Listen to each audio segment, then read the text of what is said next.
Thank you, Senator. It's a wonderful opportunity also. We have the opportunity to have Assembly Member Felix Ortiz. It's an honor to have you, Assembly Member Ortiz. You are the chair of the Committee on Health and of several the Black, Puerto Rican, and Hispanic caucuses. You've been a supporter of our programs, and it's an honor to have you. Thank you very much. Thank you, Doctor, and thank you, all of you, for giving me the opportunity to be here and to be part of the news family. First of all, let me just correct you for one quick second. I wish I will be the chair of the Health Committee, but we do have the real chair sitting over there who will be speaking very shortly on Richard Garfield. I am the chair of the Mental Health and Hygiene Committee in the New State Assembly that was appointed back in probably April. So it's been a very short period of time. It sounds to me that I've been there almost for 10 years already. But let me just really congratulate you. I know we met in my office, and I commit myself to be here today. And I thank you for opening this door to this new family to me and welcome me. Secondly, I would like just to point out a couple of things. Number one, you hear from Senator Pedro Espada, who came here at the age of 5. Well, I was born and raised near his hometown in Puerto Rico. I was born and raised in the south of Puerto Rico, and there's where my accent comes from. So you have to bear with me. My accent comes from the south of Puerto Rico, called La Playa de Salinas. I was born and raised, and I grew up in Puerto Rico until the age of 20, when I decided to finally come to the United States of America. I decided to choose New York, not because that's where I was planning to come, just because I was blessed to get a full scholarship to come to this university where we're standing here today, to do my graduate school. When I came to this country at the age of 21 to pursue my graduate career, just for a footnote, I would like to mention to you that I got my bachelor degree at the age of 15. I graduated from high school at the age of 15. I graduated from college. I was to see you was paying attention. I graduated from high school at the age of 15. I finished college at the age of 18. In the University of Puerto Rico, I do have a bachelor degree in math and chemistry. It's not in politics. Politics arise after 10 years later. So I'm very pleased, I'm very proud to be standing here in front of you today, because this is what America is all about. It's about diversity. It's about opportunity. Have self-esteem. I always remember when I came here, when I was 21 years old, that I couldn't speak English, and I still don't know how to speak English, so you have to bear with me.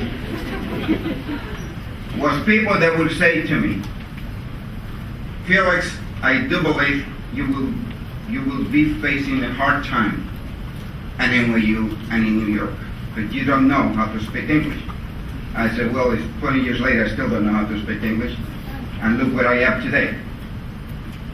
When someone addresses you directly that way, make sure that you use that as a mechanism of energize a bunny rabbit, to energize yourself, to believe in yourself, to strengthen yourself.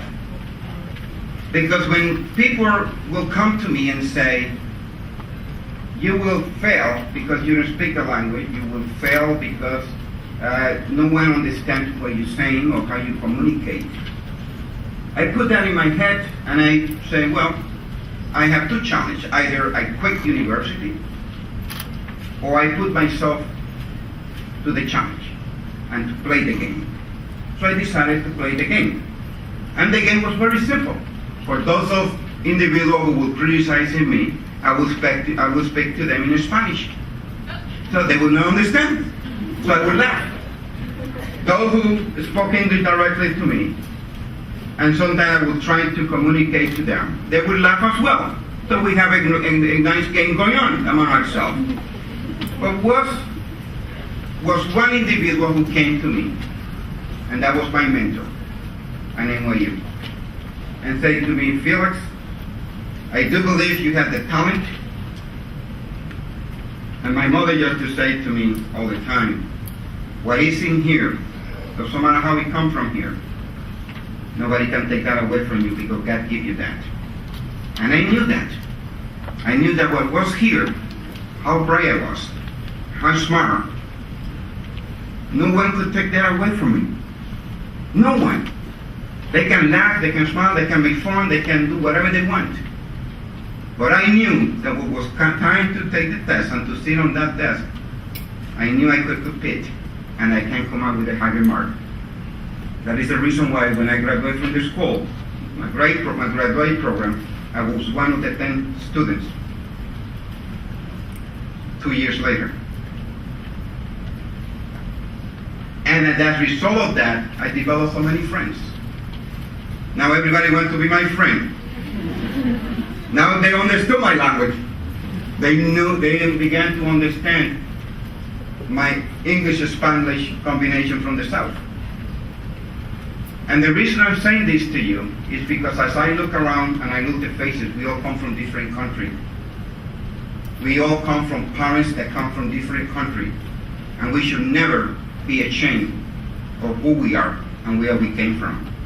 We should never be afraid and ashamed to tell and make the call the way it is when we do not understand. We should stand up and say, can you repeat? There's nothing wrong about that. Last but not least, as a member of the New York State Assembly, when I walked through those doors, I always remember in 1995, people have a tendency to believe that all the Puerto Rican and Hispanic are from the Bronx. So all the members, most of the members in there will say, oh, we have another guy from the Bronx, Felix Ortiz. Even the media will quote, Assemblyman Ortiz from the Bronx say, pam, pam, pam, pam. So I had to call the media back and tell them, no, I'm not from the Bronx, I'm nothing against the Bronx, but I want to make sure that the Brooklyn get recognized. I want to make sure Brooklyn got recognized and got the credit. I can say from Puerto Rico, Brooklyn, but it's not, they don't take in that. But the bottom line is that sometimes we get judged and put in a different file because the way that we speak, the way that we look, and sometimes the way that we walk. And we need to change that. And it's up to every single one of you to be part of the new America. The new America is going to depend on every single one of you. And we are depending that you are going to change the faces of government, of corporate America, who's sitting on the board of trustees, whether it's SUNY, CUNY, Columbia University, NYU, whoever proprietary independent colleges, you are the one who's going to make that happen. And we are depending on you. And my mother used to say, you never forget where you came from. If you have the opportunity to do community service, to volunteer, do that because that's part of our life. That's part of our life. And always remember to bring somebody with you. Always remember to bring someone with you that you can also teach them how that door can be opened. That you can somehow, somewhere, help them and teach them how that door can be opened. Because that is our role as leaders.